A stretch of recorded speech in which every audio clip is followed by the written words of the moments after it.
Hello everyone, welcome back to my channel. I'm Engineer Kim, a registered mechanical engineer and a freelance designer. Today we'll start another exciting Solidworks project, the Spiral Slider Ball Mechanism.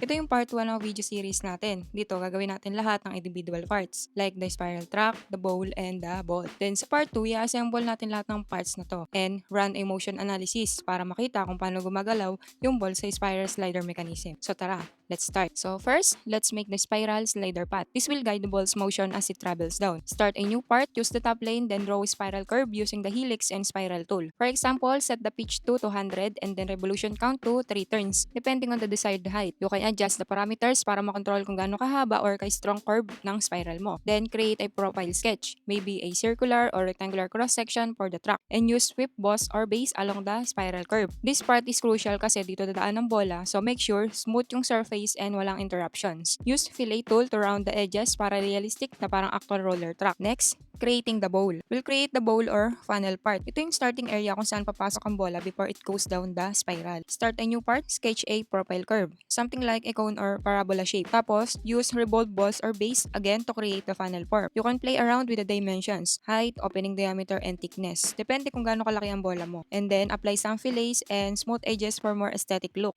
And last, creating the ball. Let's start with something simple. Open a new part file, then select the front plane. Gamit tayo ng circle, let's say the diameter is 50 millimeters. Then use the revolve boss or base feature to create the 3D ball shape. This ball will represent our moving object. Later on, siya yung iikot along the spiral. Simple lang siya pero very important kasi dito nakadepende ang motion sa simulation natin. So that's it for part 1 of our spiral slider ball mechanism project. We've created all the essential parts, the ball, the spiral slider, and the bowl. Sa part 2, we'll assemble everything together, add mates, and then for motion analysis para makita kung paano gumagalaw ang bola sa spiral path. If you like this tutorial, please don't forget to follow, like, and subscribe. Once again, I'm Engineer Kim. Thank you for watching and God bless everyone. See you in my part 2. Bye-bye!